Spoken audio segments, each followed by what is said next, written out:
Hello friends, welcome to খেল দুনিয়া।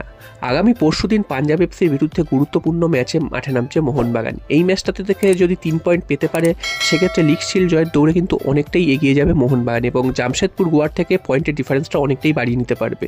এবং যত এই দুটো দলের থেকে পয়েন্টের ডিফারেন্স বাড়তে শুরু করবে তত কিন্তু এই দুটো দল চাপে পড়ে যাবে এবং তারপর তারা নিজেরাই পয়েন্ট নষ্ট করে অনেকটা পিছিয়ে পড়বে।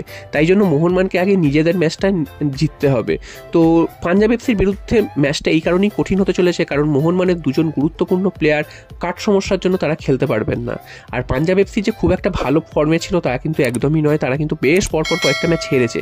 তবে লাস্ট ম্যাচটা ব্যাঙ্গালোর এফসির বিরুদ্ধে দুর্দান্ত একটা জয় তুলে নিয়েছে এবং তাদের আত্মবিশ্বাসটাও ফিরে এসছে। এবং মোহনবাগানের যেহেতু দুজন গুরুত্বপূর্ণ প্লেয়ার যারা কিন্তু স্কোয়াডে অত্যন্ত গুরুত্বপূর্ণ ভূমিকা পালন করে তারা খেলবেন না, সে কারণে মোহনবাগানের চ্যালেঞ্জটা একটু কিন্তু কঠিন হতে চলেছে। আর মোহনবাগানের ডিফেন্স এই মুহূর্তে কীভাবে সাজানো হবে সেটা নিয়ে কিন্তু এই মাথা ব্যথার কারণ মোহনবাগান ডিফেন্সের অন্যতম দুই স্তম্ভ অ্যালবার্টো রড্রিগেজ এবং টম অলড্রেড। তো এই দুটো প্লেয়ারের মধ্যে আগের দিন আমরা দেখেছি যে অ্যালবার্টো রড্রিগেজ হালকা চোটের জন্য খেলেনি, তবে আগামী ম্যাচে মনে করা হচ্ছে যে অ্যালবার্টো রড্রিগেজ মাঠে ফিরবেন এবং টম অলড্রেড তিনি কিন্তু কাট সমস্যার জন্য খেলতে পারবেন না। তো সেক্ষেত্রে মোহনবাগান ডিফেন্স কীভাবে সাজানো হবে, কারণ দীপেন্দু সাইড ব্যাক হিসাবে ভালো খেললেও তিনি কিন্তু সেন্ট্রাল ব্যাক হিসাবে একদমই ভালো খেলতে পারেননি। আমরা ব্যাঙ্গালুরু এফসি ম্যাচ যেটা ব্যাঙ্গালোরে গিয়ে খেলা হয়েছিল সেই ম্যাচে কিন্তু আমরা দেখেছি। তাই জন্য মোহনবাগান ডিফেন্সে একটু অদল বদল করা হতে পারে এবং কোচ কী করবে সেটা কিন্তু কোচই জানে, কারণ কোচ অনেক সময় এমন কিছু ডিসিশন নেয় সেগুলো কিন্তু সবার ভাবার বাইরে। তো যেইটা পসিবল হতে পারে সেইটাই কিন্তু একটা আলোচনা করা হচ্ছে। তো মোহনবাগান ডিফেন্স কিন্তু এরকম সাজানো হতে পারে, অ্যালবার্টো রড্রিগেজের সাথে সুভাশিস বোসকে জুড়ে দেওয়া হতে পারে। সুভাশিস বোস সাইড ব্যাক হিসাবে দুর্দান্ত ফুটবল খেলছিলেন এবং গোল করছেন, তো দলের স্বার্থে তাকে কিন্তু সেন্ট্রাল ব্যাক হিসাবে খেলতে পেতে পারি আমরা।